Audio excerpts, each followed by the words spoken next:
Oh God, this is just the cap went down off the table. The beer's It's okay. all over the computer. Just let it happen. It's just a goddamn mess. Hello and welcome to episode 71 of Flix and the Six. I'm one of your hosts, Anthony Costanzo. With me, forever noise, the man, the myth, the Bing, Alessandro Belsi. Say hello, Al. Only if it's absolutely necessary. On this week's episode, did Spider-Man ruin Avengers Endgame? More in-game theories, the Aquaman movie review roundup, and assorted news and nuggets, all before diving into our flick of the week, White Christmas. But first, Al, what are we drinking? We are drinking Al's Ale's Very Merry Holiday Ale. So there's a look of confusion on Al's face. I was hoping that he would just keep going and ignore me entirely. But what I am doing is I'm using my shirt because I couldn't find a napkin, and I'm concerned at the level of beer that is now pooling around the computer. When you didn't respond to my response, I was going to continue to carry it on. Sorry. But then I was so confused by what it was you were doing that I was implicitly demanding an explanation. How are you? What did you dub your beer? Al's Ale's Very Merry Holiday Ale. Very Merry Holiday Ale. I like that. I like to either do with some alliteration or some rhyming when at all possible. Definitely try and get some clever jabs in there here and there. Well, not jabs really, but you know. Jabs. A little bit of stuff. This is this beer looks held up to the light like a nice apple cider, like a dark one. What's that about? Can you explain that to me? Well, for one, are you referring more to the color, the haziness, or both? Yep. That's what I thought. So I do not filter my ales because I bottle carbonate, and you need there to be some yeast still left in some not wild yeast. Wild yeast. That's a joke for you guys who've been with us for a while. But it does have to be some live yeast, so that will actually carbonate once I bottle them up. Okay. So that means that there's stuff floating around in there. If you filter your ale, it'll be much clearer, closer to what like a lager would look like. Mm-hmm. But I don't have a vacuum sealer way to force carbonate it, so yet you get haze. Well, it's a ways away. As far as the color goes, I decided to get a little interesting with the beer I chose for the body of this holiday ale. Typically, those holiday type beers are very dark. They're trending towards porter or a lager. A lot of times they'll have molasses included in them, and I wanted to do something a little different. So this actually is 95% my Irish red ale. Gasoline. Yes, gasoline.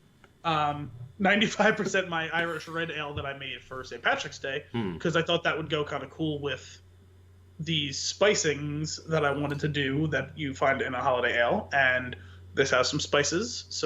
It has some cinnamon, some ginger, some nutmeg, and some sweet orange peel. So I don't know if you're doing this on purpose. I have a sneaking suspicion that you're taking your sweet time with this, because the spoiler here is that I've already had this beer. And it was wonderful, and my mouth is watering. This description isn't for you; it's for the listeners. I know. You know. Oh, I know. I know your brilliance. I like to pull back the curtain just enough for the people at home. Paint me a picture. I would like to paint you a word picture about this. Well, this is my craft, so I want people to understand the attention that I give to it. Al's Happy Little Trees. Yes, it seems like this one went off as a hit because we debuted it at the Biolsi family Christmas party last weekend, and it was so good that I have received my first official orders of Al's Ales for sale. So, Al's Ales for sale. If anyone is interested in purchasing Al's Ales, just get in contact with us, and we'll see what we can do. Nice. That's awesome. I like to hear that. Just understand that it's going to take a while. It's gonna be some time. Which is fine. It's fine. Yeah, we're getting out there. We like to hear from people, so getting you on the map. Yeah, as it were. Cheers, sir. Merry Christmas. Oh yeah. Yep, it's the same as it was a couple days ago. Delightful as all hell. Oh, man. It's pretty tasty, if I do say so myself. You've outdone yourself. Yeah, I think I've been on a good roll. The pumpkinish porter was very, very good as well. That was solid. I was a big fan of that one. And this one, someone ordered this specific beer again. Oh, nice. As their purchase. So. Oh, that's a nice vote of confidence there. Yeah, I thought so. How many did you bring with you to the party? I brought a dozen, but I brought 4 of the 24-ounce ones, the big bottles. And how many did you bring back? I think I brought back 3. You brought back alcohol from a Biolsi party? I know. Well, that's because insane. I wanted to make sure it was rationed out. Because sometimes when you just put the collective coolers together, it just becomes kind of a potluck. That's true. I did it. Which you did keep yours I don't have away. an issue with sharing them. I just want to make sure people knew what it was. Right. You don't want to just go in willy-nilly. You got to tell them the story. Yeah. You got to earn it. Is really what you're getting. Yeah. Well, no, because I also, I want feedback. I have a handful of people who try each beer. This is probably the most people I've had at once. Because even though I want feedback. Now drink it while I watch you. Yes. No,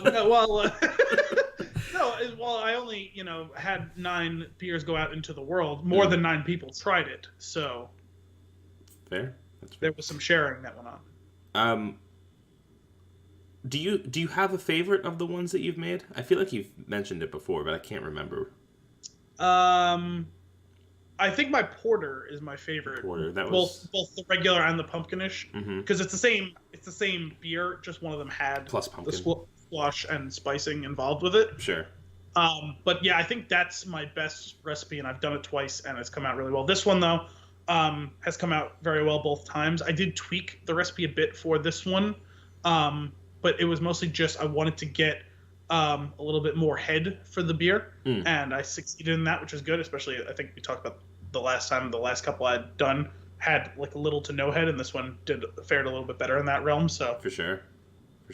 I think I'm trying to remember, and I want to say your 1.5 was my favorite, but I don't really remember, and I don't remember if it was that it was delicious, which it was. Or just that I liked the story. I think it was a bit of both. Probably. That was a good beer. It was a good beer. I will always be tinged with a bit of regret because of the fact that it didn't come out to be a double IPA like the way I wanted it to be. Sure. Though some of that's mitigated by my own laughter at my very, very, very mild cleverness with the 1.5 IPA. Which your mom seemed to be a fan of that story the other day. That was good. Actually, speaking of my parents being fans, my dad liked this one. That is what really surprised me because really I can't think of too many times that I've actually watched him drink beer. No, he actually percentage-wise of the beers that he's had, he has enjoyed yours the most out of any beers that he's drank. Really? Yes. And one sip won him over. That's true. It was this one. I believe there was. Well, actually, you know what? I think he liked your the red one that you did. The one this is based on. Oh, yeah, the original Irish Red. So he liked that, so I guess it makes sense that he would like this one as well. Yeah. Sweet. That's this is a man that throws his drink over his shoulder when everybody's doing the shot. Well, the funny thing is, is obviously, I guess, he has, as he's getting older, he doesn't enjoy the alcohol as much, right? I don't think it agrees well with his He never really did. It does not agree with him. But it's funny the few times I do. Well, when he actually asks for a drink, not accepts one that's pushed on him. When he actually asks for a drink, it always surprises me because I just anticipate him not really wanting one. Right. And there's been a couple times once he even asked for a shot when we were doing shots, and I watched him do it. It did not go over his shoulder; it went into his mouth. Oh, that's a surprise to me. I know. I was very surprised by it. He does like the wine sometimes when we do it. And one of the funniest things he's ever said was. And I can't even remember exactly what it was he said, but when me and my dad gave him the wine that we made, do you remember that? What did he said? Did he say this is actually good? Yes, that's the one. This is actually pretty good. Is what he said. Oh my god, that's what an endorsement. This is actually pretty good. I was like, if you understand him not liking alcohol, I guess it is more of a ringing endorsement than anything. I know, it was just probably the best, funniest backhanded compliment. Oh yeah, it's wonderful. But then for him to, considering, honestly, that I can recall, the only time I can really, honestly, truthfully remember him drinking beer was this summer for my mom's birthday when we were all in the pool. He had some beer then. Oh, what was he drinking then? I don't remember what specifically he drank because Uncle John brought some beer, we had some beer, but I remember him drinking some beer while we were in the pool. It may not have been much, but I do remember him drinking it. Look at this guy branching out. I love it. So to see him, I'd like to try it, which that I can understand. Like, you made this, it's cool, everyone's trying it. And for him to just, wow, this is really good, genuinely surprises me. This is actually pretty good. You gotta love the man. The best part is that there's not a mean bone in his body. So you couldn't possibly take that negatively. But if it was anybody else, it would be insulting. Yeah. It's just the high comedy of that sentence. Especially wonderful. Considering it was clearly delivered genuinely, not sarcastically. Mm-hmm. That's my dad. Love that man. Great guy. Shall we dive in? I figured usually you lead off with I wasn't sure if you were done. I was giving you the opportunity to be like, no, not yet. Actually, I want to talk more about my beer. No, I said no. I said sure. Did you not hear me? I didn't hear you. I drowned you out. Oh, wow. All right. The first topic that I have here, something that I came across quickly, it was something about Spider-Man ruining Avengers Endgame. Yes. I'm stalling, as you can see, because my screen has gone black, and I'm waiting for it to return, and there it is. Okay, here we go. No more sound waves visually catching your eye. I see them now. They're good. We're okay. A title from a BGR.com post. It says, How the New Spider-Man Movie Ruined Avengers Endgame for Marvel. And I was like, I'll bite. And I started reading it, and it was pretty much what we have discussed years ago. It feels like years ago at this point. It's not years ago. But at least a year ago? At least a year ago, maybe more. That we know these characters have extended contracts. We know that there are certain movies that are getting sequels. In some cases, we've actually been told the time frame of those sequels. Yeah, or specifically the release date, right? And this one is kind of pinning it on Spider-Man having ruined that. And it's just not true. Just pay a little bit closer attention is all I'm saying to this. It's not, like, we've talked about this before. Other people have seen this. This is not new information. Well, it's not that Spider-Man was the one that did it. It's just that that's the next one that's going to come out. Right. But we've already heard that they've hired or rehired directors for other movies, like Ryan Coogler for Black Panther and Scott Derrickson for Doctor Strange 2. It's just the way this is worded, it's kind of pinning it on Spider-Man, and I think we need to... It's not that it's the worst, it's just that it's the first. Right, exactly. And it's also not... I think we're going to end up being surprised, because we knew going in... I think we talked a little bit about this last week. We knew going in it was going to be probably something pretty crazy was going to happen, and then when it happened, what we expected was true. It came true. The snap, the disappearing of a lot of characters. The decimation? The decimation.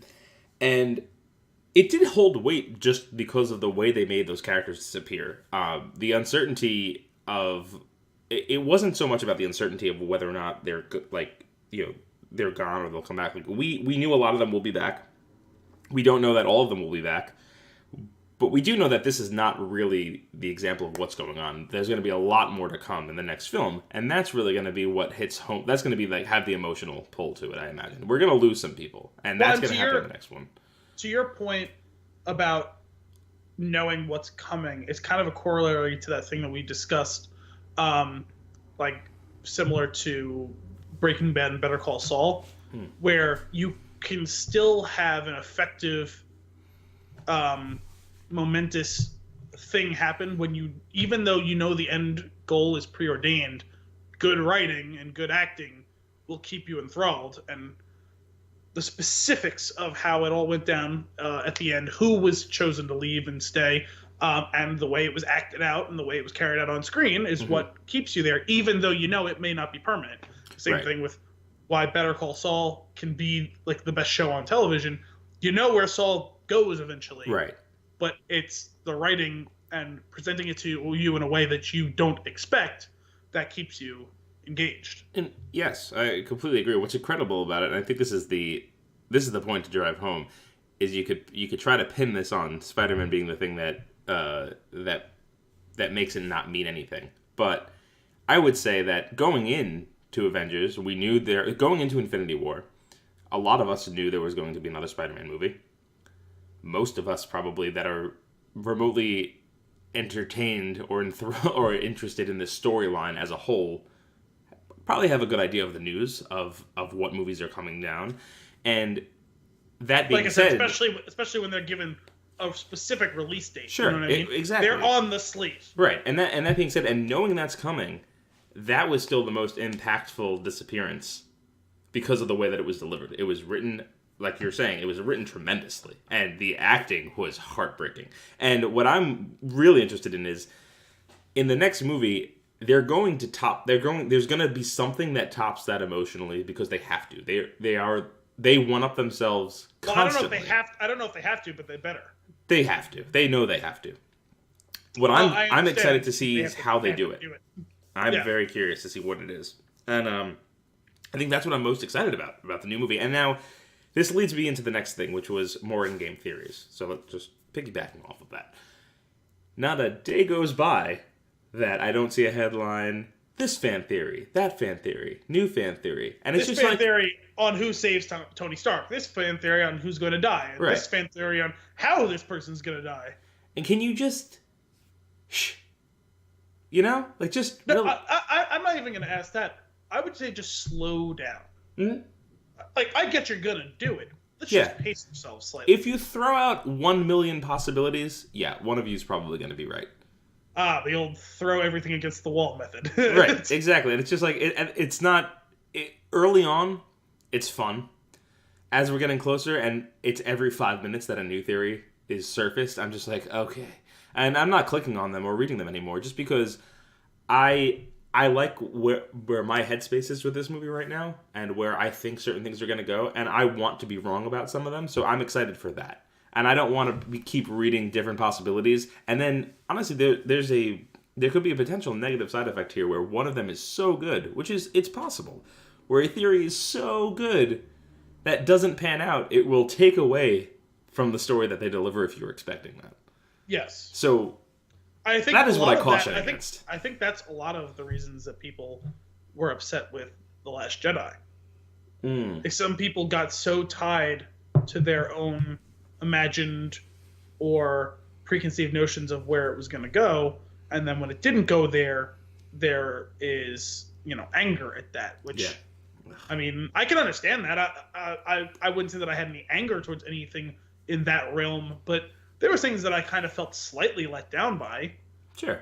But most of the stuff that I felt going into that movie, as far as hard and fast stuff, I didn't feel certain about a lot of those things. It was just a kind of a wish list thing more. Sure. So I'm good with that. And also, and I think you can go back and check the tape. Excuse me, the old expression I used. But we said some of that stuff going into that movie ahead of time, preparing ourselves, and then when we got to the point of actually recording our instant reaction episode, our full episode, about the idea of, forgetting everything and kind of killing the past, right? I think we went in with that properly.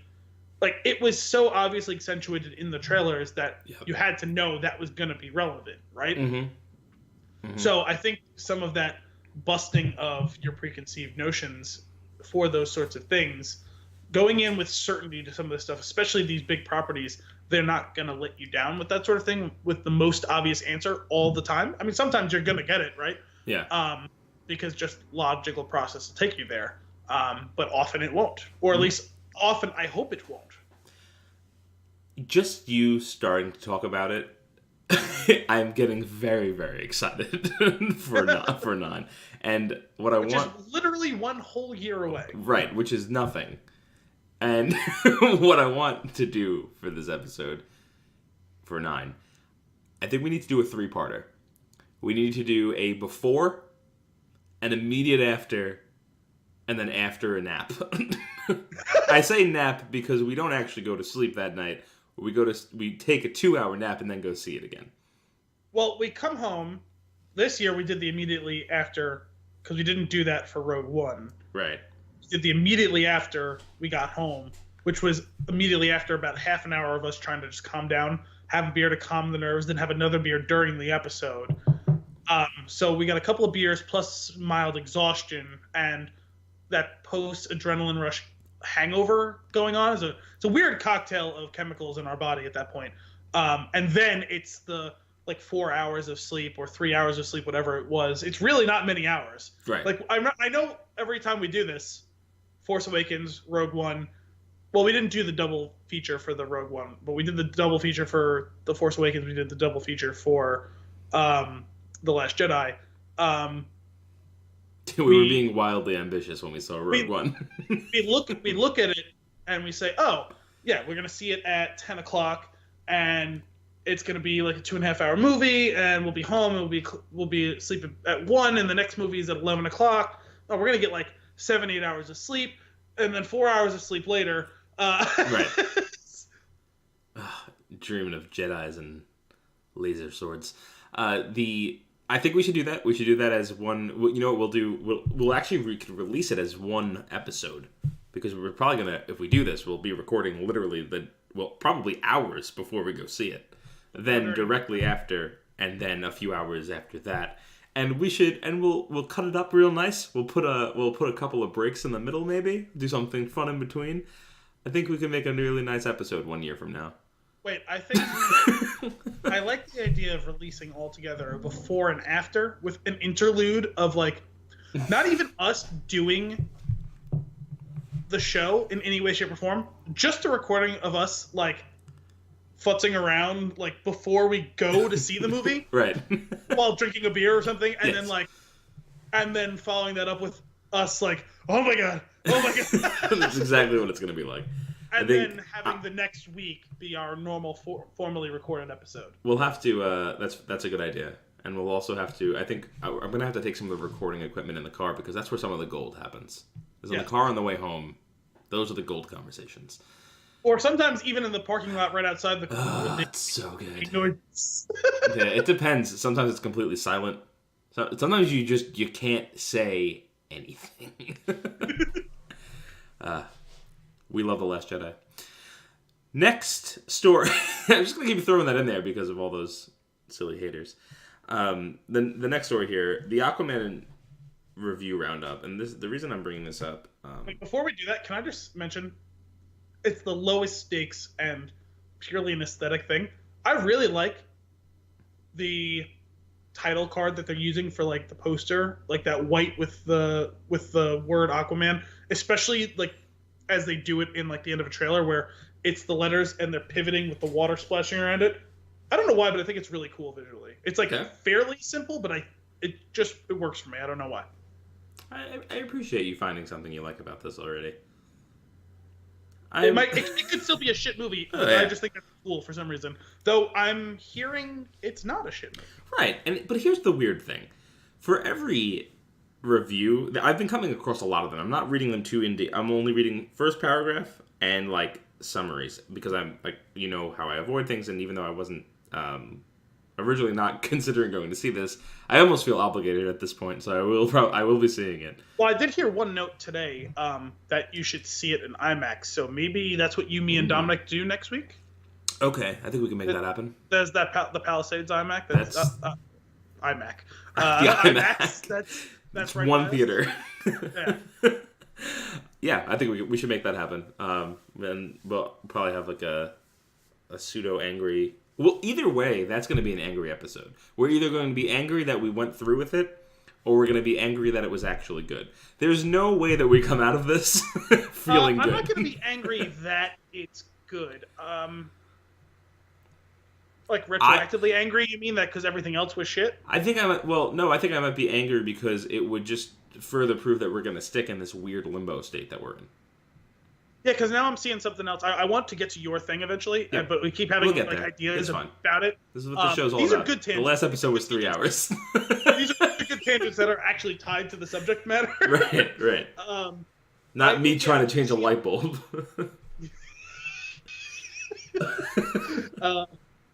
I saw something that what's her name, Amy Adams is, no, technically I'm still Lois Lane, and Henry Cavill is technically still Superman, and I'm like, guys, no, like Deborah, no. Jason Momoa said the other day, no, Henry Cavill is still Superman. He's definitely still Superman. Uh-huh. I'm like, stop! Don't do that bad thing.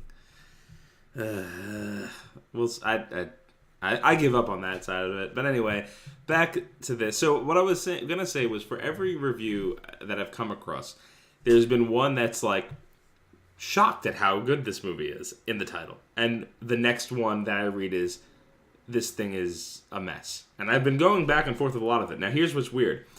Is it's just the title seems to be tearing it apart. And then they almost convince themselves throughout it actually, they didn't really feel that way. They kind of enjoyed it. And you can see that in a lot of the ratings. Here's a perfect example. This particular one that I have pulled up is the example that it's everything that I've been coming across. This is what would be a negative one. Okay? The title, this is from Rolling Stone. The title of the article is Aquaman Review. DC superheroes solo movie is a waterlogged mess. Now, this is what you're going to come across. You're going to come across a lot of bad puns. They're gonna be garbage puns, and then you're gonna look at if they give it a rating. You're gonna see that the rating is actually not terrible. It's actually right in the middle. It's a 2.5 out of 5 stars. That's not actually bad. That's pretty bad. That's the middle though. But but if you're grading it on like a pass fail scale, it's a 50. It's not good. But then when you get into the article, it's all about it's over the top, it's ridiculous, it's corny, it's cheesy. That somehow works, and that's been pretty much consistent throughout all the reviews. So it's all just mixed messages. It's all mixed, and we're at this point we've got no choice. We have to. I did read a review that reviewed it very positively, saying that it is ridiculous and cheesy, but that it was a credit to it. Right. Those were not meant to denigrate the film, that it was actually meant as a compliment. Yeah, which is interesting. And which I will be going in with that balance. That's a tough balance to strike, right? That's the type of thing that you see that hit with something like Scott Pilgrim or 21 Jump Street, Yeah. Stuff like that, which is there's some cheesy corniness to it, but it works. It's working for it, because you're leaning into it and playing into it and doing it on purpose. Mm-hmm. You're right, and it sounds like that's what they maybe have done here. But here's where this is where it really grinds my gears. So, you get one crappy bad pun to use, okay? Unless you consistently execute them in a way that almost feels rhythmic. Okay, that's fair. Now allow me to show you a perfect example of how you're doing it wrong. So here is the title again, just to reiterate. Aquaman Review, DC superheroes solo movie is a waterlogged mess. Now allow me to read you the opening statement of this review. He's the laughingstock of the DC Comics extended universe, and the Aquaman solo movie almost gets by on razzle dazzle, since that's all it has up its waterlogged sleeve. You didn't even change it. Okay, so it wasn't the fact that they kept using bad puns and stuff like that. You used the same bad pun. and that's when I killed him, Your Honor. No, that's when it was this one this is not going to hold any weight for me. And I moved on and I read another one. That was pretty much the same thing, but they at least changed up the puns, and I appreciate it. I do like a good pun. I like a good bad pun. Obviously, you know that I do, because yeah. I execute them quite often. You are 90% pun, 10% beer.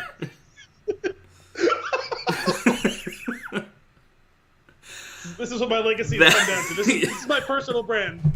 If life was an RPG, and I were to kill you and loot your body, I would find a bushel of hops and just a notebook of bad jokes.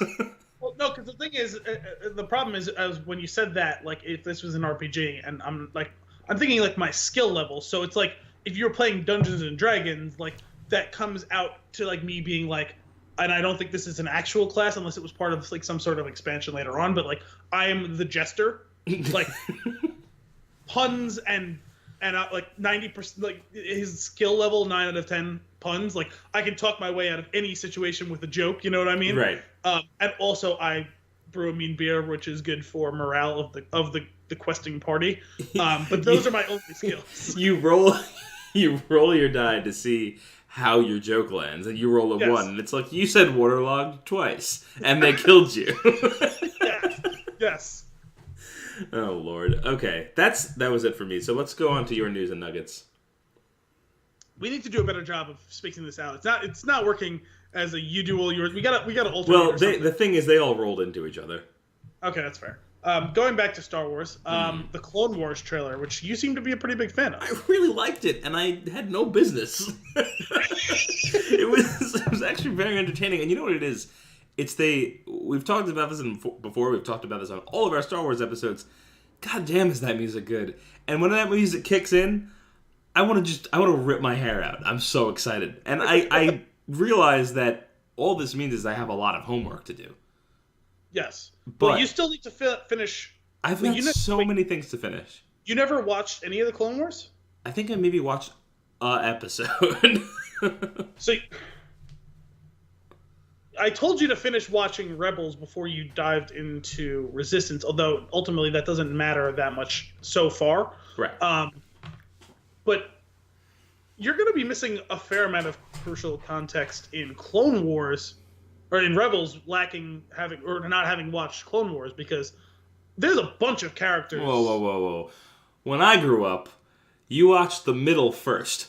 Okay? And that's the approach that I'm taking here. There's a lot of characters in Rebels, and a lot of things that show up in Rebels that were from Clone Wars. I'm sure they would be. It's cool to look back. Like when you see them, you get excited about it. I will just get excited in reverse order, and I'm okay with that. Alternatively, I can submit to you a list of the essential viewing, because there's probably, you're still probably going to watching 60% of the show. I'll watch the whole thing. Let's be serious. It'll be. Okay. I'll finish. So, are you saying that I should put Clone Wars? No, I should put Rebels on halt. Go back, watch Clone Wars, and then finish Rebels, and then. Depends. How far are you into Rebels? I honestly don't remember. Second season? Well, it's starting in the second season that a lot of the stuff really that mattered was showing up. Okay. Like, because if you were watching the second season, you would have seen them meet the clones. Yeah. Rex and them. Yeah, I like those guys. Like, they were, amongst the main characters of the Clone Wars once it got fully into the run of the show. Right, which is part of that was one of the things that actually excited me about this trailer that I saw. Was because you heard all the voiceover at the beginning was all the different clones, and they were even doing kind of a roll call. Like, there's Cody, there was Rex, and they're talking about Fives, and like Fives was one of the big characters, like one of the big clones, because there's obviously a million different clones. They're all voiced by the same person, obviously, but more than one or two of them got stories. Like a whole bunch of them got stories. Right. Cody, Rex, Fives. There's a bunch of other ones whose names I'm forgetting now. There were some of them that you would see them pop up in occasional episodes, like, oh yeah, that one, I remember him, and then you wouldn't really see him again for a while. Like he wouldn't get his own arc, but there was easily 5 or 6 of them that got story arcs during the course, over the run of the show, in addition to others that multiple times showed up. And then mild spoiler for Rebels, possibly, Ahsoka is in the show and is pretty important, and she's one of the top 5 main characters in. She's Anakin's Padawan. Yeah. She's one of the most important characters in the show. I think I should, because I was somewhere within season 2, I think I should stop and go watch Rebels and then start season 2 over, and then I think I'll be in a good spot. You mean go watch Clone Wars and then start season 2 over? Yeah. That's probably the way to do it, yes. Okay, I'll do that. That makes the most sense. It's going to be one of those things where I'm like, no, I haven't watched it yet. No, I haven't watched it yet. and then we're going to record an episode, and we'll be like, so I saw all of it, and we can just do an episode on it. Well, you did that with, what's it called? The Punisher.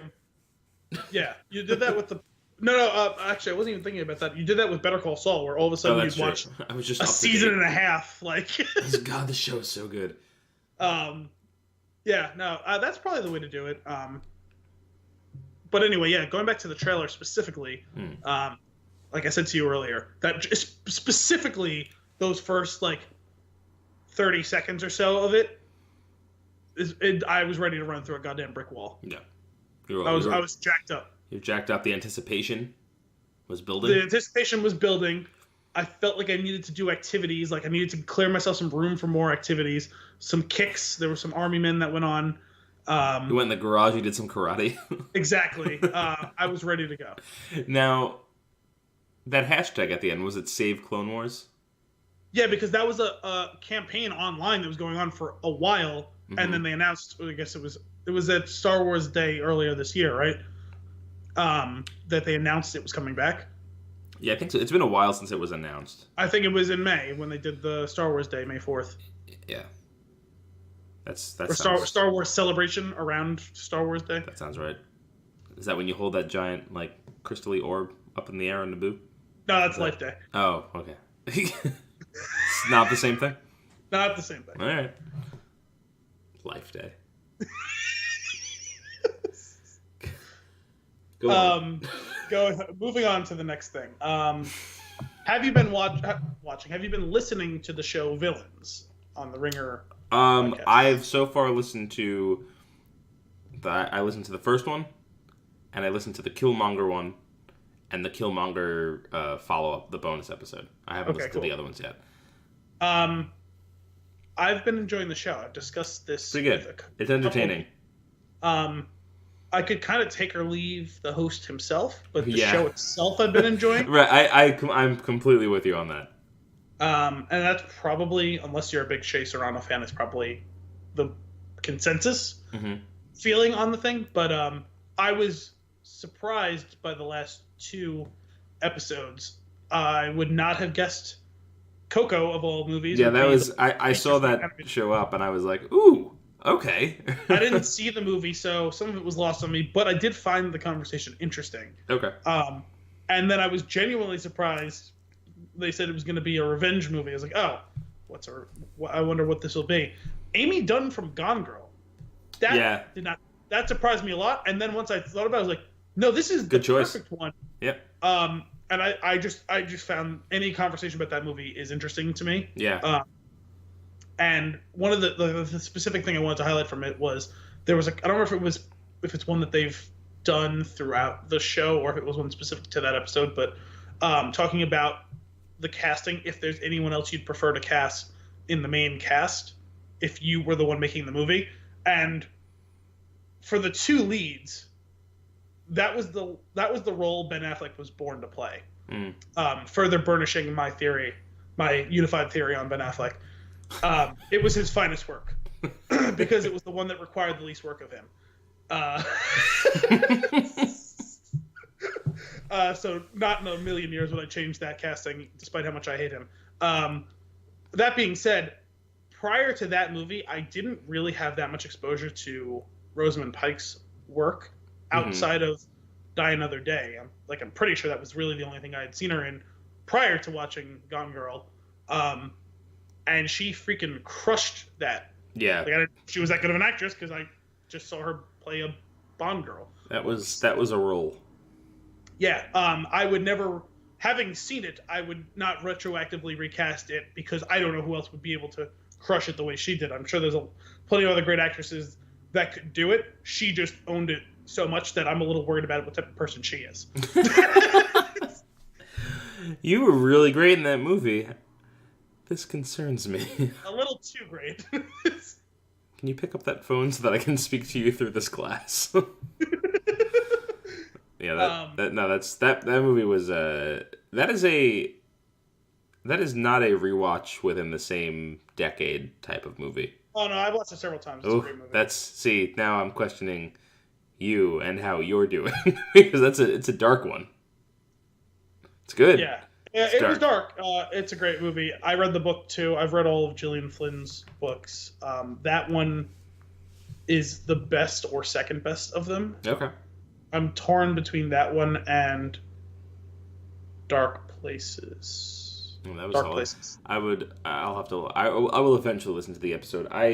What I love about that show is it's basically, I feel like it instead of talking about an entire movie for an hour, you're just talking about a character for an hour, and I kind of like that. Yeah, it's pretty good. Get deep in there. Some of the editing can be funny too, which I like. Actually, that's one of the things that's annoying me a little bit. Like, when we fuck up, we just let it go and we laugh at it. He pauses it to edit it, but then doesn't. He just comes on and corrects himself as like a sidebar. Yeah. It's like, no, either own it in the moment or edit it out and make it a clean, polished product. You're like living between those two things that should be like polar opposite things that you can't, like, he's like half pregnant with that situation. Yeah, I'm kind of okay with that as a shtick. If you do it consistently, I'm okay with it. I thought it was kind of funny for the one episode, and then he kept doing it in other episodes. On. Let's make this better. What if instead of him doing it, it was Ron Howard? Yes, if he somehow managed to get Ron Howard to be the narrator, Arrested Development, doing it on the side, that would be different. I think he said malnutrition and then he came back and corrected it as malnourished. He said malnutrition, and I was just thinking about, like, if Ron Howard, in that moment I was like, if Ron Howard came out and went, that's not the word. Or like that's it was just like the delivery of that was it has to be malnutrition. Is that a word? And then it's it wasn't. It was. That'd be so good. But yeah. I don't know.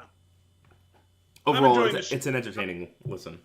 Yeah, I'm enjoying the show. I'm curious to see what the last couple episodes will be about. For sure. Moving on.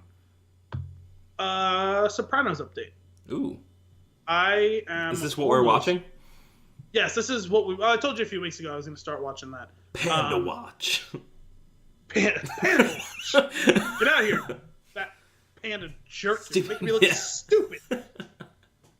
I love that movie. Me too.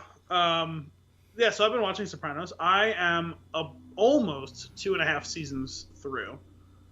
And I would like to take the opportunity to say that it warrants the hype to a certain extent. Oh, okay, certain extent.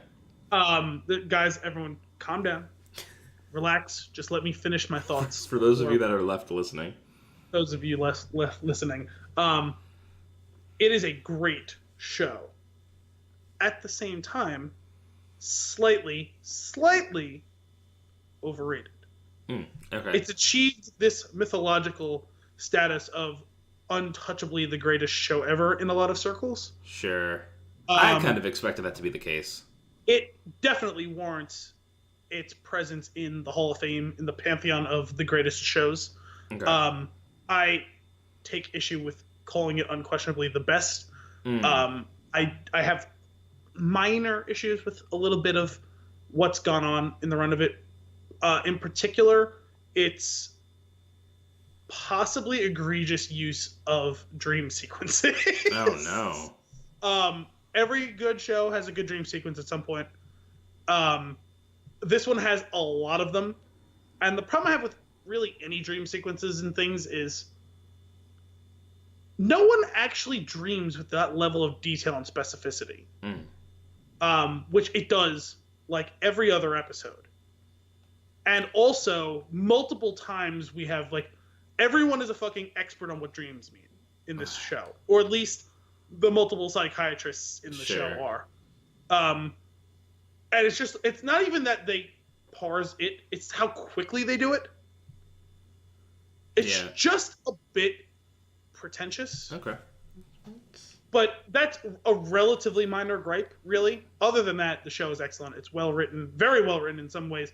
Subtly so, where it took me a while to really pick up on the specifics of how it's done. And in some ways, actually, surprisingly, it does remind me a little bit of Arrested Development, where seemingly background things that shouldn't really matter much come back to the surface later on.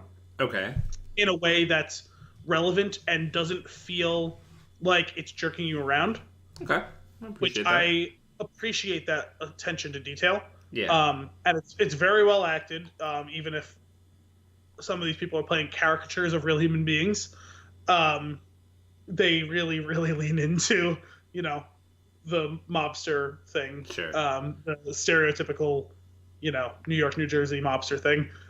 But no, I mean, it's a hell of a show. It's the type of thing that if you enjoy good television, everyone who hasn't watched it should give it a watch. Okay. How many seasons are we talking? I think it was 7. Okay. And hour-long episodes, about hour-long, 13? 12 or 13 episodes a season. Okay. That's doable. Also, possibly, I meant to do a little bit of research into this before we recorded this episode because I was intending to talk about it. But you surprised me telling me you want to record today, so I didn't get around to it. It may have chronologically the first that I can think of instance of CGIing a face onto a person. Really? Yes. Is it an actor or actress that died during filming? Yes. Really? Yes. Who? And I was very thrown by it because it's not very good. Oh, really? Well, but the thing is, it's like in 2002. Sure. So, they're still trying to get a handle on doing it well now. Huh. Well, hang on. Now we're de-aging people like it's nobody's business. It's crazy. Right. And some of them have been good and some of them have not been. Mm-hmm. This one, they took a character and they CGI'd a face. What they did was they did a cut up of some of the previously aired scenes for one last conversation by the character. Mm. And it took me through. Well, the thing is, I was watching it and it was like something seemed off. This is a well-known actor or actress? Not to me. Oh, okay. I don't want to spoil it for anyone who hasn't watched in any way. Sure. But anyone who has watched will know what I'm talking about. But I had to stop watching in the middle of the scene and go look up to make sure I wasn't going crazy because I was a little tired when I was watching it. I'm losing my mind. And I was worried that I was like not all there at the moment. Like, do I need to just turn it off and go to sleep? The hell was in that beer? So I looked it up because I was like, what? Because then I realized like they kept specifically showing the back of this character's head, and they were standing stock still, and then coming back to the front, and I was like, that person's face I feel like doesn't look exactly like that, like they did like in. And then I looked it up. I was like, okay, that person died, and they CGI'd it. Got it. I'm not going crazy. Crisis averted. That's pretty weird. That's no big deal. That stuff happens. I mean, I'm sure it wasn't as bad as the mustache. No, honestly, somehow. I just brought that to someone's attention that wasn't aware of it, and they told me a couple days later when they saw me, "Oh my God, I can't unsee it now." Yeah. You know what you need to do? CinemaSins released their Justice League episode, and boy, oh boy, do you need to spend 28 minutes watching that. It's 28 minutes of gold. It makes the movie worth it. Just because that viewing experience is fantastic. It's so good, and he just slips these wonderful little jokes in. Seriously, CinemaSins, just YouTube CinemaSins, Justice League, watch that. To give you a perfect example of what's wonderful in this thing, there are so many jokes that, it's one of those things where you would have to watch it multiple times to catch everything. That's how good these jokes are written that are in there. And the one that actually, there was a little bit of a spit take. I was sitting at my kitchen table watching it on my phone, and I had a little bit of water. Lost a little bit of water. And they're underwater in Atlantis. And he pauses and he goes, Amber heard something. And cut to the next thing, but he did it so quick that I lost it. And it's jokes like that throughout the entire thing. Take the time, do it on your lunch break.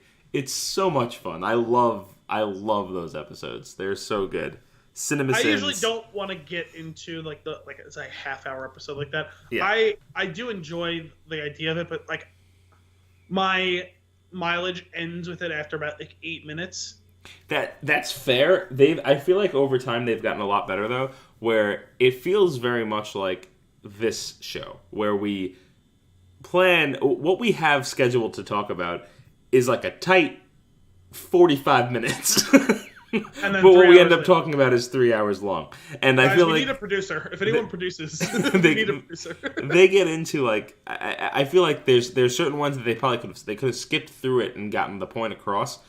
But at this point, if you're watching it, you're having a good time. It's just worth it. It's so fun. And I more enjoy the honest trailers because those are like those are so good. 4 or 5 minutes. Yep. Like there's kind of a certain like overlap to the skill sets of those. Oh yeah.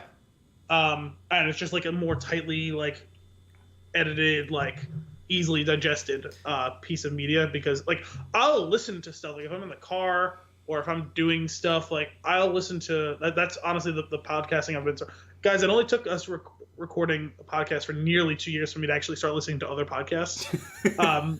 And like I do it in the background while I'm doing stuff like folding the laundry, etc. so on.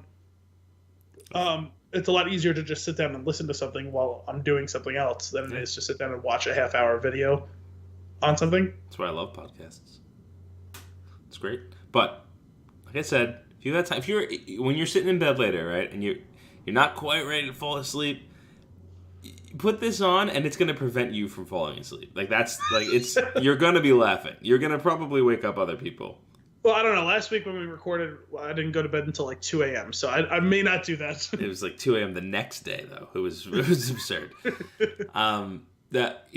Just go check that out. It's a blast. Did you have other news? One last thing. Just let's tease some of the upcoming things. Sure. Carefully, of course. We have a new episode for you next week that will air sometime after Christmas.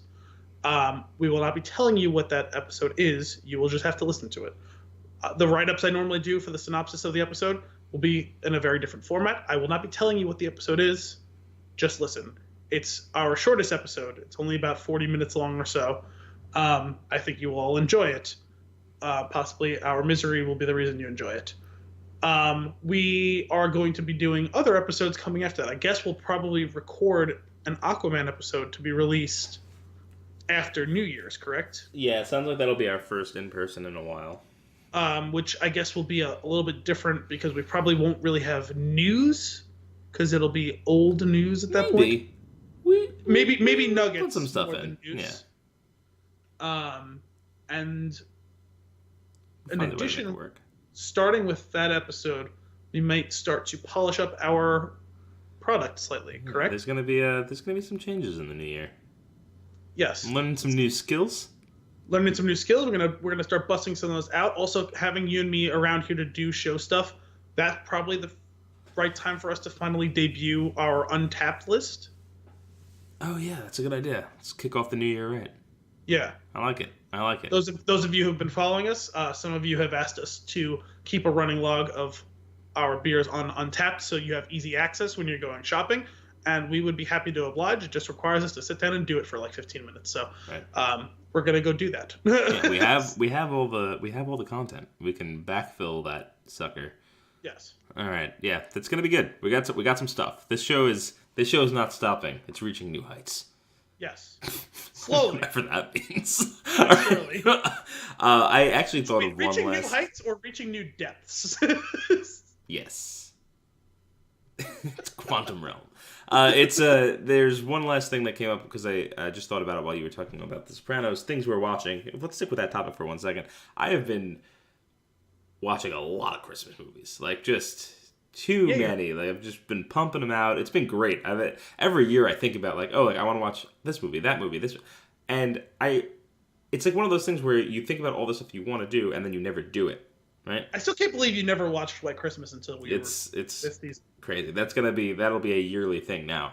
But earlier, when December kicked off, I was like, I feel like I got to do it this time. And that night I was like, why don't I just put one on now? Maybe that'll get the ball rolling. This year I've watched Santa Claus 2, Christmas with the Cranks, Home Alone 1 and 2, Elf, Jingle All the Way, White Christmas, and hang on, there was 2 or 3 other ones that I'm blanking on, but one of the latest ones that I watched was the Christmas Chronicles on Netflix. Not familiar. Kurt Russell plays Santa Claus. Interesting. It's a good Christmas movie. It's a modern Christmas movie, but it feels like a classic. And wait a minute. Did Kurt Russell do a Hallmark Christmas movie? It's not Hallmark. It's Netflix. But is it in the style of those? The underlying driving story is absolutely out of a Hallmark movie. And also the production value in acting and writing? Higher than Hallmark. The acting's better. There's actually they do have some. There are some gems peppered throughout the movie, especially the little girl. She's fantastic. She was in I think it's Big Little Lies. I think is the name of it. She's great. The son is pretty good. Santa's awesome, and the CG for the elves is not great. It's way better than expected. And they're on a scale of 1 to Bright, how bad is it? I didn't see Bright, but you saw the trailer, right? I did see the trailer. Bright. It's Bright. Yes.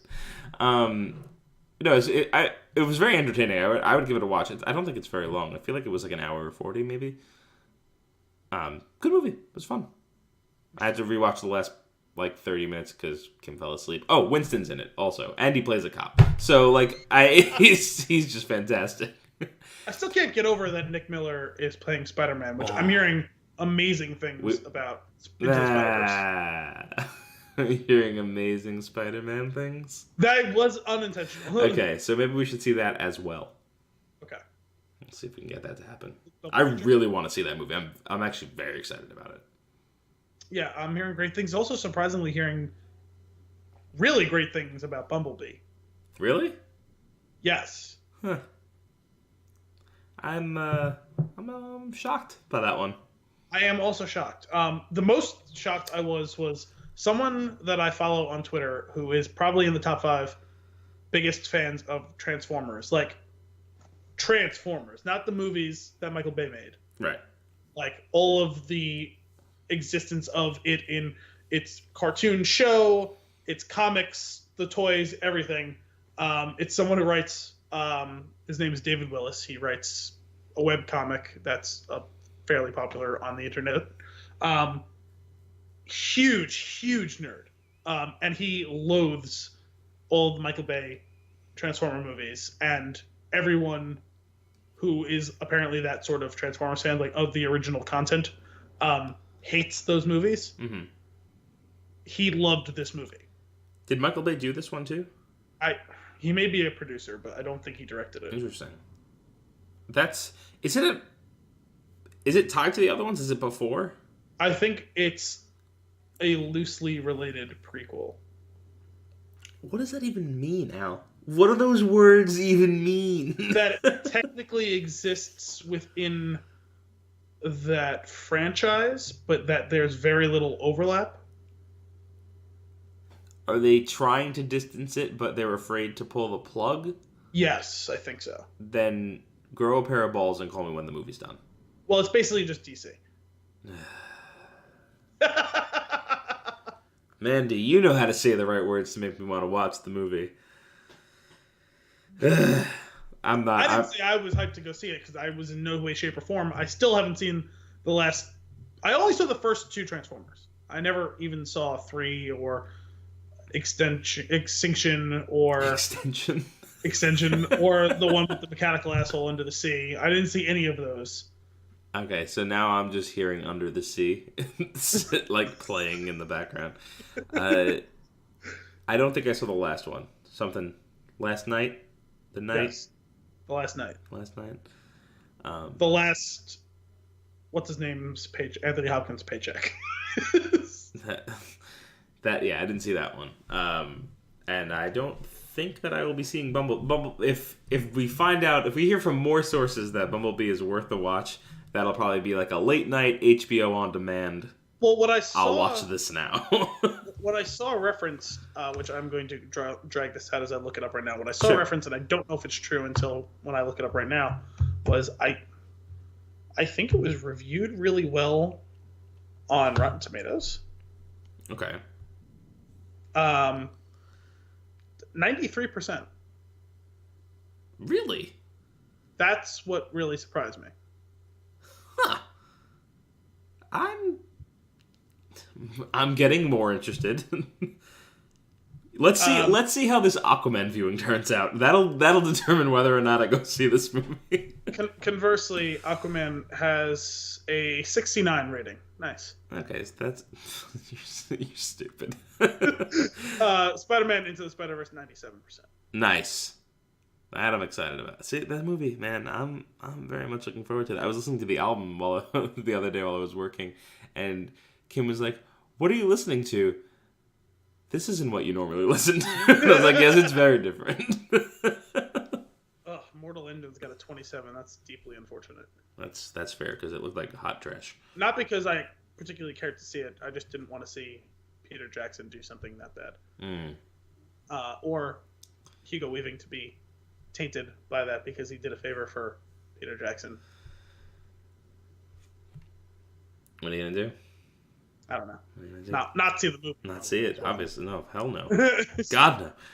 It didn't look good to begin with, so I'm not surprised. Shall we get into our flick of the week?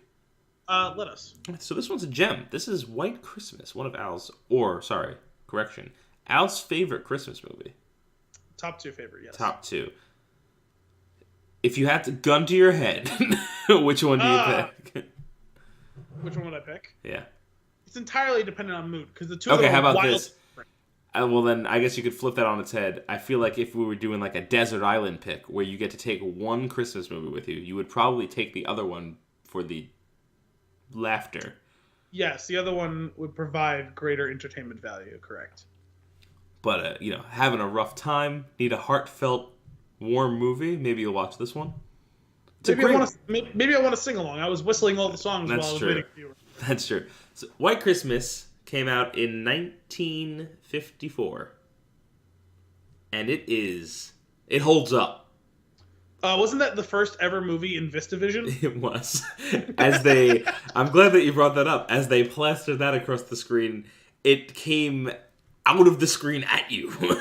Until I realized how perfect responding to you saying "say hello" with only if it's absolutely necessary. That's what I was going to do, was present it to you in VistaVision. And so I had to look that one up. A higher resolution widescreen variant of the 35mm motion picture film format, which was created by engineers at Paramount Pictures in 1954, which makes sense that it would be the first one then that was in VistaVision. That must have meant something when they put that on screen at the time. Yeah, I'm kind of wondering, were there special screens? They always used to do that sort of thing, like, now brought to you in what was the other big one? The other color or something. There was another one. You know what I'm talking about? Yes. Technicolor. Yep.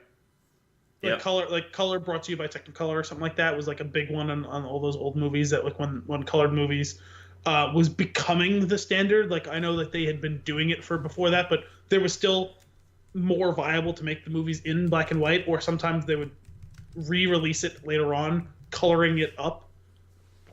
Yeah. This is around the time where it was becoming a thing where all movies were being shot in color. What's crazy about that? I'm glad, while we're on the topic of color, there was one incredible thing that happened in this movie. Where did you watch it? This weekend? Yeah. What format did you watch it in? DVD. Okay, so I'm curious if it's as crazy on DVD as it was on Netflix. It was scaled up to 1080p at least. So I was not watching it on 1080p. His eyes looked like the eyes of a White Walker. They were so blue in the Netflix version of this movie that Kim and I were like, "What's wrong with his face?" And it's crazy. You should They are a particular color, but it's not quite so vivid on the format I watched. Okay, you should. But yes, they are noticeable. Anytime they zoom in on him, his eyes are very noticeable. Yes. I'm gonna need you to put it on Netflix, and I'm gonna need you to look at that on that gigantic wall of yours. But if you give me a second, I can give you an instant reaction. Okay. Oh, you know what it is? I'm looking at the scene. It's the two of them together. It's because it's the scene when they're in like the old school, like with the hats and the red jackets, and there's a blue sky background right behind them. That's why it's so noticeable. It's ridiculous. It's because it's got the baby blue eyes with the baby blue sky right behind them. But they look fake. Yeah, because you're getting that weird effect of that's what you're drawn to, because the background is almost the exact same shade as his eyes. Right. White Walker. Kind of. But anyway, that's the scene that I was talking about. Yeah. It's a little crazy. But Crazy Blue Eyes. So this movie, a musical. Gotta love musicals. I wouldn't say that I always do. I very much think music and movies go together like lamb and tuna fish. Perhaps you prefer to get into both. But you know what it is? It's also the first song is White Christmas, isn't it? Yes. Which is just it's right out of the gate, that scene from Family Guy. Oh, he said it. Like, as soon as it starts. Sorry, I was still caught up on the thing that goes on way too long, and I was like, "No, God, yeah. No." But it was so fun. As I was hearing that, I was like, "Huh, that's interesting." And then it got me thinking. I was like, "Did that song come out for the movie? Did the song come out before the movie? Do you know the answer to that?" I think they may have come out like semi-concurrently. Do you know if one was made around the other? I think that they wrote the song for the movie, and then it was recorded and released. Gotcha. But I don't know that. I'm just kind of guessing that. Sure. So, well, for those of you that are not familiar, like I was not familiar, let me read you this quick summary from IMDb. A little synopsis here. It's probably ridiculous, isn't it? A successful song and dance team become romantically involved with a sister act and team up to save the failing Vermont Inn of their former commanding general. Yeah, so it's pretty ridiculous. Statement that I would like you to respond with: true or false? If Die Hard is not a Christmas movie, then White Christmas is not a Christmas movie. Yeah. The only thing... No. Oh, look at this. White Christmas was actually written and originally performed in Holiday Inn, the other Bing Crosby Christmas movie. Well, I'm going to have to watch that now. 1942. At an inn, which is only open on holidays, a crooner and a hoofer? Is that what they called dancers back then? A crooner and a hoofer vie for the affections of a beautiful up-and-coming performer. Hoofer, I guess, like tap dancer maybe, or what? Okay, you're cutting out. Oh, am I? I shouldn't be. No, you're coming back now. Okay, coming on strong. I guess we're gonna have to watch that one next. Sorry, you're talking about Holiday Inn. Yeah. Yeah. The funny thing is, that for many years was also one of the every Christmas we watched that movie. Like, we had a bunch of them. Growing up, it was Rudolph. Usually, Santa Claus is coming to town. Sometimes Year Without a Santa Claus, but not every single year. And then it was White Christmas, Christmas Vacation, and Holiday Inn, and A Wonderful Life. Mm. I've never seen Holiday Inn, despite the fact that it was firmly in the rotation of every year watch it. And that's because multiple times I fell asleep like 10 minutes into the movie. Oh, no. And I've never been the fall asleep during a movie person, you know what I mean? Was it like a late viewing situation, or that was bad? Definitely the case at least a couple of times. Okay. There was at least one where I must have been out while they were watching it or something like that. Okay. I've never seen that movie. Huh. We'll have to... Oh, you've never seen a Holiday Inn? It's not the same. It sounds like it is the same based on your standard there. It does not... Well, no. It's not the same in its level of quality and reverence. Okay, that's fine. White Christmas is nearly universally considered one of the greatest Christmas movies ever. It's pretty great. I really did enjoy it. I loved the singing. Here's what I think maybe what I love the most. Something that Kim had me pause it to ask me this question. We're like, I don't know, 15 minutes in, and she's like, wait. So I pause it, and she goes, seriously though, did people really talk like that? And all I could think was, God, I wish people still talked like that. It would just make life so much more entertaining. Mutual, I'm sure. Yeah, oh my God, that made my skin crawl. Well, how do you like that? Not so much as a have an apple. What? Oh, you know what? There's little subtleties too. Like he gets up and he wants her to grab the milk to bring the milk with him. He grabs the sandwiches. He goes, "Bring the cow," and he walks to the side. Yes.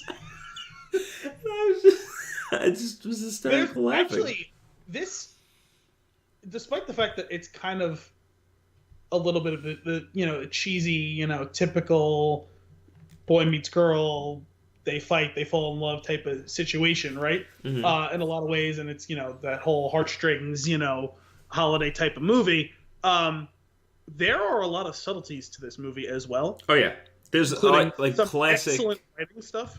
Classic mechanics that are used constantly. Yes. And one of my favorite ones that happens very early in the movie is when Phil, Danny Kaye, saves Bob, Bing Crosby, from the falling building. Yep. And thank you so much, you saved my life. And he's looking at his arm, you see it's all bloody. And then the next scene is him visiting him in the infirmary, and he's got a sling on his arm. And they're talking, and he says, is there anything I can do for you, this and that? And, he pitches to him, hey, I fancy myself something of a songwriter. I thought, we could do it as a duo. And he's like, oh, I'm a single act. And he grabs his arm, which sets us up for multiple times of that going throughout the movie, which that's good too. But, Bing kind of goes, okay, I'll take a look. You got yourself a deal. And he goes to put his hand out to shake his hand, and he pulls the arm out of the sling, shakes his hand completely normal. Yep. And then he gets up and walks away, and then he puts the arm back in the sling, and as Bob's walking away, he turns around, and you see he half realizes it, but it's like, no, that didn't happen. Yeah. That was great. I noticed that right away, and I was like, is this intentional? And then when he pauses, I was like, well done. It was very like slapstick. And it does, there's a lot of like call and response throughout the movie, and some like cyclical stuff that I want to get to in a minute. Yep. And that's one of them where they set that up, and then later in the movie, he says, "You and that phony arm of yours," where he's made his peace with the fact that it was never really that bad, but even still, the fact that he was willing to go to those lengths, that he could have easily died, even though he didn't actually end up being that badly hurt from it. Yep. And also the fact that he realizes, and he even says, listen, you've dragged me kicking and screaming, but I'd be a fool to not realize how successful we were, and that's why I went along. Like, he understands the gratitude he owes to him on a personal and professional level, even if he doesn't have to like it, you know what I mean? Yep. And begrudgingly, even though they fight like an old married couple, they genuinely love each other. Mm-hmm. They're best friends. They have become, against all odds, best friends, right? It's so good. Yeah, absolutely. It's so funny, and that is a really good example of a setup that'll you set it up once in the beginning, and it just flows very smoothly through the rest of the movie until it winds down at the end. There's not a lot of that going on these days, I feel like. And when it's done, you go, oh, like, this reminds me of older movies that I liked. And, like, this is the type of thing I feel like that you see that you go, man, why don't they make movies like that anymore? Or tell stories like that anymore? Where, it becomes very noticeable that when it shouldn't, like, it's such a good job, but it shouldn't be that hard to do. Mm-hmm. But now you realize how many movies don't or can't do it. Right. That it really is a skill. Yeah. That is in short supply, and even shorter now than then, I guess. And maybe it's just it's probably just a fact of what the total size of the pool of movies that comes out now is, whereas you had to have something to make something back then. True, that's fair. So fewer movies were made and released then than now. Yeah. That the available pool of these movies is so gigantic now that it waters down what the total quantity of any of those things can be. Sure, and you'll find you might have less access now to ones that are, or it might be hard to surface because of, the pool is filled with all of this. I think the other thing is what's shoveled in front of you probably doesn't follow that format because they're looking for something else in advertising and making money. So not just that, but they're spending money on, like, you can do it like a tight, like, smart movie, like, script like that in something that's a big budget thing. You don't have to. It doesn't have to be pretentious. You know what I mean? Because this one isn't. No. It's very much written in the language of the common man. This isn't Oscar bait type of movie. Well, I guess for back then it might have been because all the movies that won back then were musicals. But in the sense that, it wasn't like, per our conversation last week with The Phantom Thread, that movie is a movie that screams, hey, Oscars, pay attention to us. You know what I mean? It's art for art's sake. And they speak that language of pretentious art. Yeah. This movie doesn't. It doesn't have to, and it proves to you that you can do that without speaking down to your audience. They don't have to be left behind. And if they don't notice those things, their enjoyment of the movie won't be any less. I do think there's something to be said, like, to how they pull that off and why it comes across so natural in this movie. And I think that's because you're seeing this is an early movie. You're seeing that transition from stage to screen. A lot of the scenes are set up as like a one shot of, like, in a room, set up, here's your mark, move around them, almost like a sitcom. And they're very much set pieces to the point of, like, they're actually building a set in one of the scenes. And it's like, it's all like, Was this the first movie that was like meta? I don't know, but it's amazing. You're pulled back in the shot for a significant period of time in one small space, and the characters fill the space really well, but it gives you time and, like, the allowance to focus on the dialogue and the story and what they're telling you and how they're, and I love a good dialogue driven story, and this movie's just this movie's a delight, Al. And I mean it. Yes, with full sincerity. And another thing I wanted to, while we're on the topic of this kind of call response, this seamlessly, like, woven thread, there was a couple of lines that they do that with specifically throughout the movie that I recalled that I always found interesting. The one that I alluded to at the very beginning of the episode, absolutely necessary. Yep. Not unless it's absolutely necessary. And then several minutes later, when things are falling apart, and she says, well, I think it's absolutely necessary. Yeah. And then you had the one, let's just say we're doing it for an old friend in the army. He goes, give me one reason. Give me one good reason why we're doing this. Yeah. Let's just say we're doing it for a friend in the army. All right, well, it's not good, but it is a reason. Yep. And then they go through the absolutely hysterical Bing Crosby, Andy Kaye version of the Sisters Act. I do feel like that's something special to be said about that. Pulling that off, I feel like at the time was pretty impressive. Speaking about another thing that's pretty meta, so that movie, that scene is hysterical. Yeah. The two of them genuinely look like they're having a great time doing it. And that's very much at the last part of it, because they are on camera in this movie. They're laughing. They're having a grand old time at the end. Some of, like, the first time you see people, like, breaking and, like, doing some improv stuff where they're whacking each other with the feathers and they're cracking up. And it doesn't look like acting. It looks like they're having fun. Right. Just shooting this ridiculous scene. And that's the part that's surprising to me. More so than them having the scene at all. Because I agree that this kind of gender bending thing for the 1950s was kind of revolutionary. But it's a very obvious comedic setup to do that. Yeah. So that from that perspective, it's not that surprising to me really that they were able to do it. It was them having so much fun doing it. Yeah. Looking like it's real genuine, sincere fun. That's surprising to me because I would have seen, if anything, the actors perhaps chafing at the assignment, which is even further compounded by the fact that, and I didn't have enough time to look into this, but I have seen allusions to it in the past. By all accounts, I don't think Bing Crosby and Danny Kaye got along that well. Really? Yeah, I don't want to slander. They're both been dead for quite some time. Well, it's not slander the first part of it. Danny Kaye was gay. Okay. I don't know if you knew that or not. No. And it's only relevant to the fact that Bing Crosby, I believe, bullied him on set because of that. Oh, really? Didn't approve of it, which for that time is not surprising. For sure. So to see the handful of scenes where the two of them seem to be genuinely having fun together surprised me because I think he was kind of a dick to him. Oh, wow. That's interesting. See? I would definitely love to hear more about that. Like, I don't know if it was all the time or if it was just that he would crack jokes, like mean-spirited jokes at his expense from time to time. That's a shame.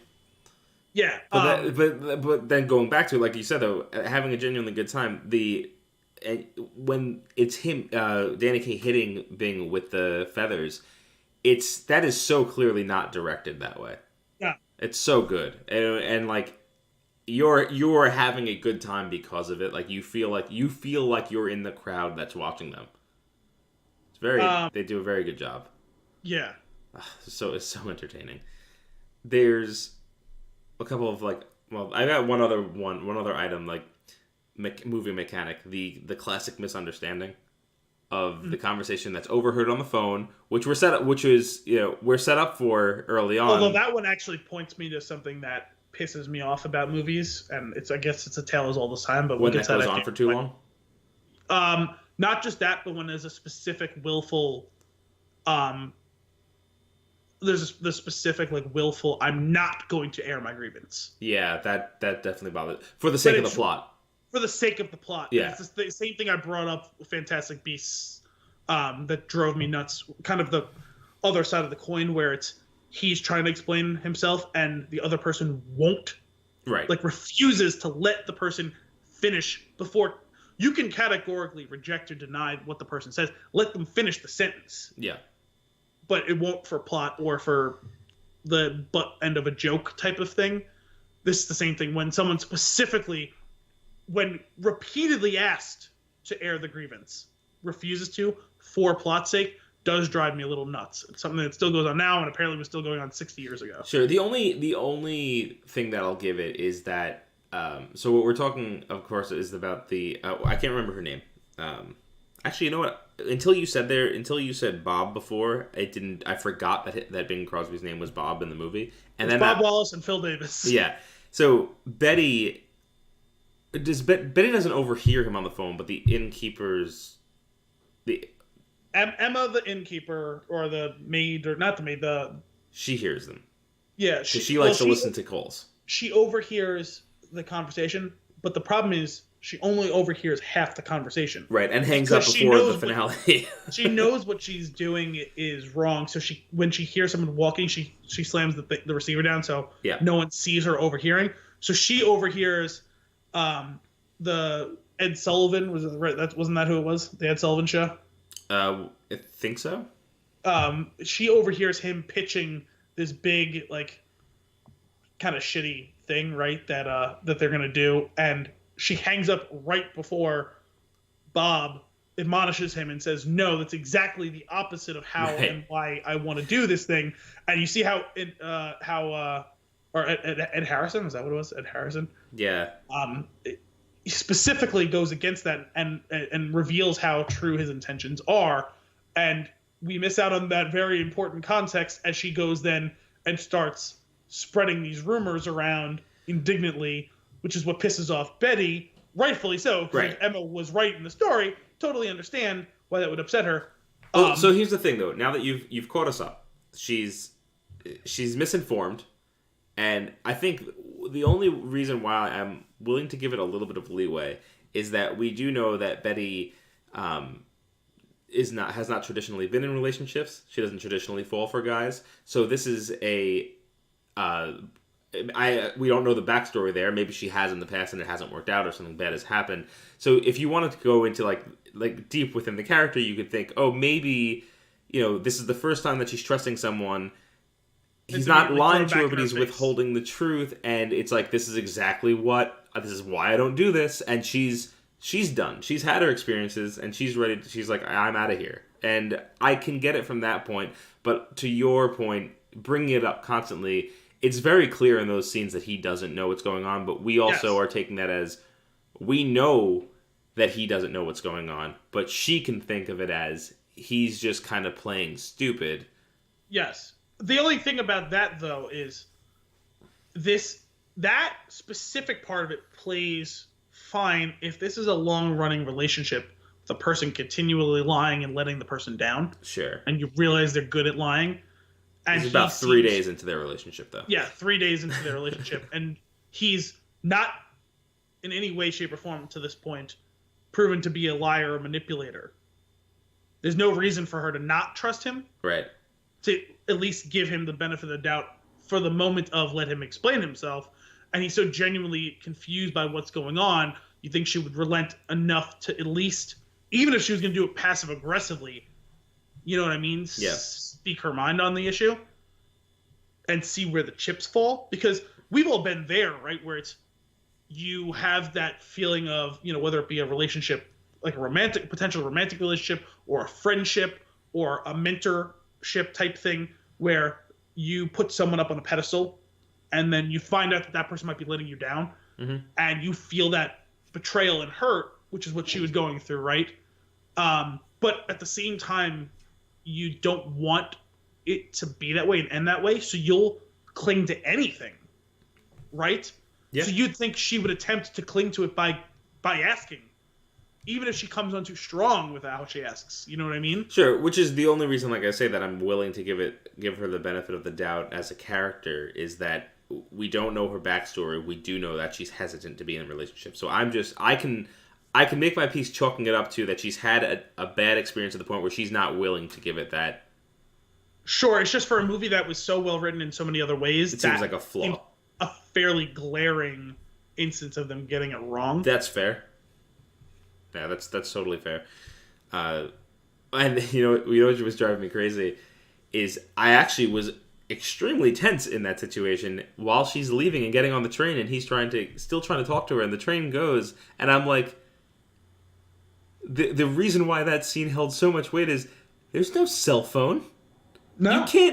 You can't text and clear this up. You can't call immediately. Like, not even that.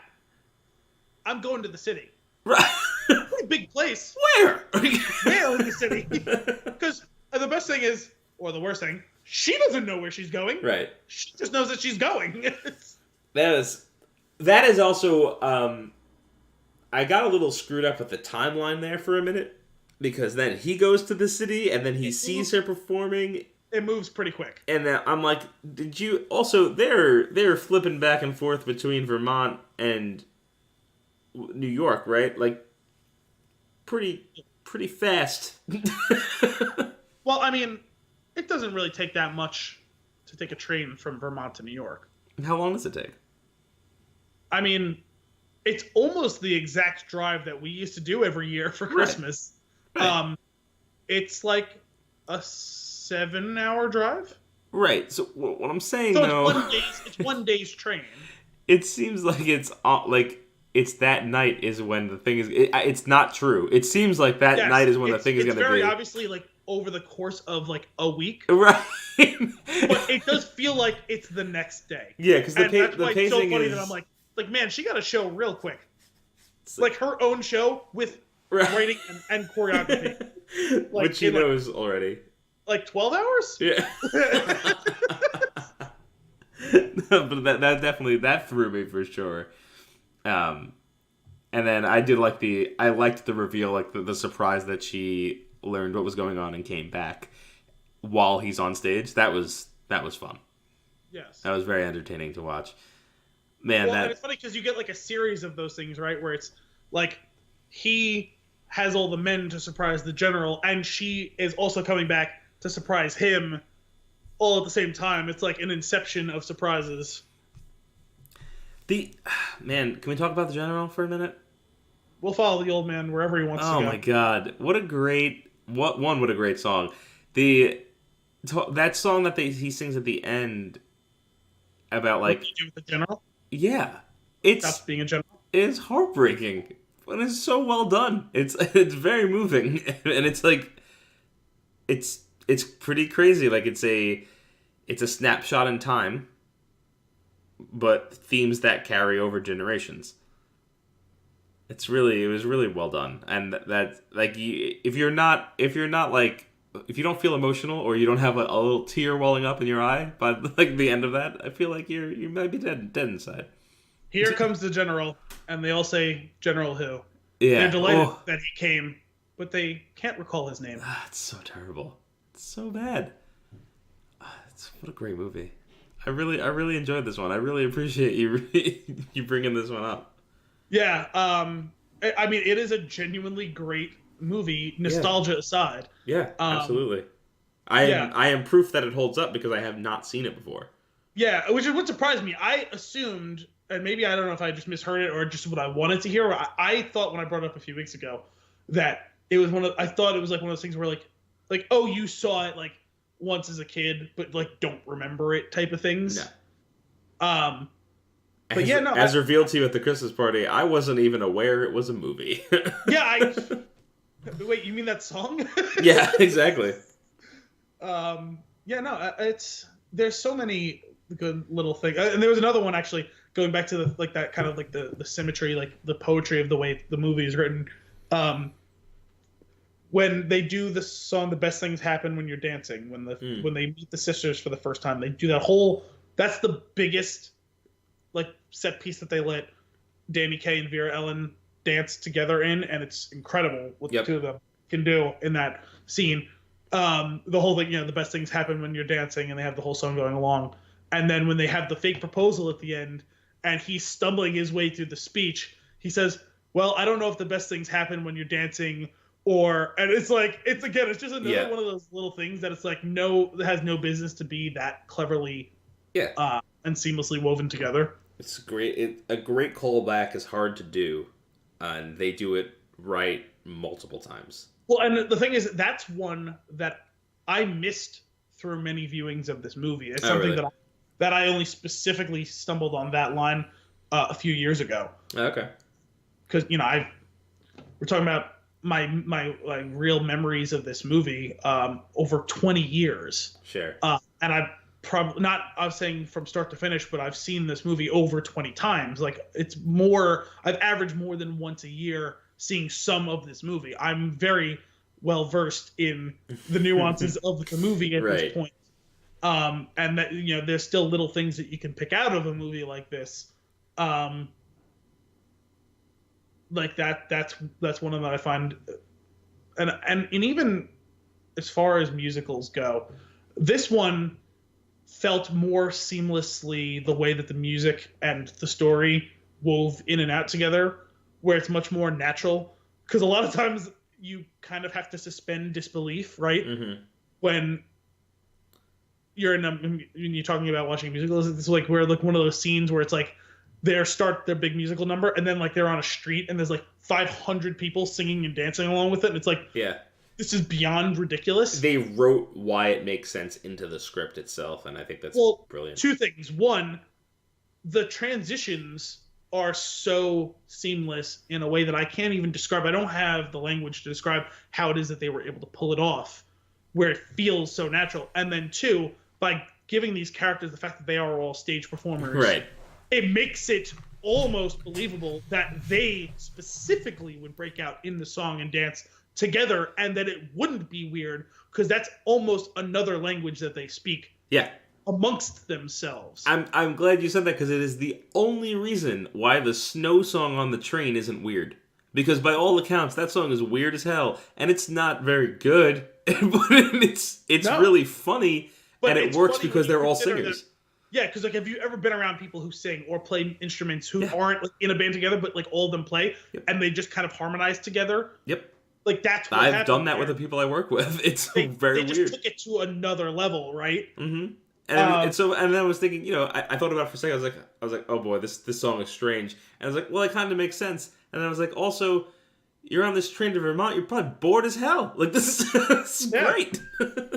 Yeah, I mean, like, then I got a pack of cards, right? Like, let's sing about this thing we're gonna go do. Like, let's just kind of come up with a song. Like, it's fun to do, right? But something is but it's not even just the line. I don't know if the best things happen while you're dancing. There's a couple of times where, right, like, they have the scene where the counting your blessings, right? Where you talk about bring the cow. Mm-hmm. Like the two of them start singing that song. And then they later decide to take this song we just sang and incorporate it into our performance. And he writes a song, and it's the same melody that went along with the song when they were singing it, quote unquote, spontaneously earlier on in the movie, right? And the same thing, I think it was during the party. The music that they're playing at the Christmas party is the best things that happen while you're dancing, but no one's singing it. It's just the music to it. It's so, and there you go. That is a deeper callback that you're only going to see if you're paying attention. Yes. Again, this is something that I am able to muster because I have seen this movie many times. Yeah. Do you have anything else? Let me double check. I think I hit all my notes. Because I have one final small note before we finish. Oh, I guess one quick note that I didn't mention, which kind of goes along with everything that we've just said. The chemistry is fantastic. Yes. Like it's like lightning in a bottle good. Well, and this is like, again, a throwback to that era, which we don't see much of anymore. These are a bunch of stars. Mm-hmm. That just own the room, like you were saying, like like they kind of their personality fills up the room when like they eat up the scenes. This is when like star power mattered, where you can just put 2 or 3 or 4 or 5 of them on screen, and it doesn't matter what's going on. It doesn't matter the background. It doesn't matter the plot at that point. It's just these people and their personalities being almost larger than life, and they pull your full attention to them as they're having a pretty simple, inane conversation. Like something about, I want you to have 9 kids, and if you even spend 5 minutes with each of them, that'll be 45 minutes for me. And then again, that was another thing later on. What is this all about? 45 minutes. It's such a good one. Oh man, I loved it. Sorry, you that was your last note, or you had one more? No, I have one. That was just me kind of... Yeah, okay. Go for it. Riffing on your note. The scene choreography. Do you remember the song choreography? The name of the song was choreography? The name of the song was choreography, and they're singing about doing choreography. In fact, that's one of the lines. We're doing choreography. Okay. Yes. I have not seen that scene in easily a decade up until this weekend. Okay. Because whenever we all watch it, for some reason, my dad is very irked by that scene. And we will literally fast forward through it every single time we watch it. Now, because I was going to prep for this, I was going to find a way to watch it just to be caught up on it, just in case it came up for any reason whatsoever. Yep. But my dad was like dozing through that section of the movie, and I was like, oh, I guess we'll watch it, and I won't have to worry about... I was like, let me see, what is it that irks him so much? And to be honest, it is the weakest of all of the songs in the movie. It's the pee break. I don't find it to be... Well, it's literally a pee break. Like, Bob goes to go handle something else. He says, you guys go, rehearse that number. Yeah. Then there's no story to it. It's nothing... We don't see any callback to that in any way, shape, or form later. It's not part of the performance. It's just, hey, we're trying out a new number. I'm going to be gone and you don't need me. Why don't you do that number? It is literally an intermission in the movie. Yep. I just find it funny that it's almost offensive to my dad for some reason.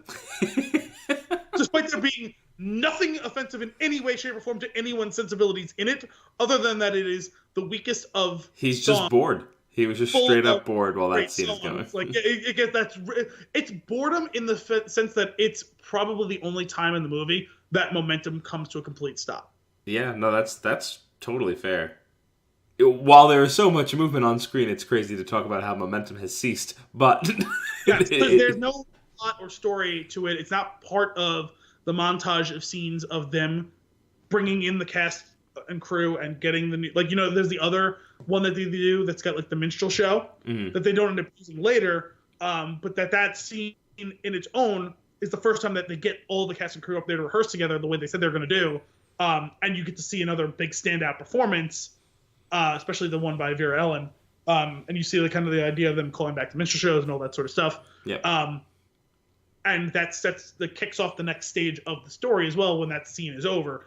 This one is literally an intermission. Yep. But I just think it's funny. For someone, like I said, who have seen this movie many times, including probably 20 times from start to finish, I haven't seen that scene in easily a decade. That's so funny. This is just a funny thing to hold on to as the thing that you hate and make the effort to fast forward through it. Literally, I think great. One time we even decided to just sit down and watch the movie because we saw that it was going to be on in a little bit. Okay. And watched it on TV. And I think my dad literally made an intermission, paused it, got up, took a piss, got himself something to drink, this and that, fast forwarded to the end of the scene, and then resumed it. Couldn't even let it play through in the background. No. Oh my god. That's so funny. Did you ask him? What? Why he hates it so much? Did you actually? No, I don't think he really has good word. Like I don't think he has really a good way to describe what it is. It's just it grates on his nerves for some reason. It just grinds his gears. Yeah, it does. Because we've discussed it before. I'm certainly not a fan of that scene. It is probably the single weakest scene of the movie. Yeah. It was like, what is it that? Like he's like, I don't know. I know it just I hate it. Just hurts me for some reason. It's like, okay, sometimes that's it. It's just that it irks you. I guess I get it, but it's just funny that it's reached that level of it for him. Not just right. Like, oh, there's choreography again. You know what I mean? Like no, I'm not going to watch this. You know what's funny? What I was thinking of during that scene, and probably why I was laughing, I was thinking of the scene from Blazing Saddles where they run through a performance at the end of the movie. Oh, at the end when Dom DeLuise is directing the scene? Yep. That's what it reminds me. Were they shooting a commercial for that? Was that what that was? I don't even know. I don't remember. I just remember how absurd it is. Well, it's a great scene because they set it up by just cutting to them shooting that scene and him doing cuts and criticizing the actors and showing them how to do it. They do this whole thing, and you're like, that's, again, almost like that Family Guy style joke where it's like, what is going on here? What is the purpose? It just keeps going on. And then you see the whole rest of the story bust its way on screen. So good. It's so ridiculous. Oh my goodness. Anything else? No, that's it. Just that odd random note on choreography. Awesome. Well, I've said it before, and I will say it again now. Thank you for introducing me to this movie. I really enjoyed it, and that's definitely it is officially in the rotation. I am glad that I was able to spread such joy to your life, considering I extracted from you so much of your joy last week. Ugh, you savage.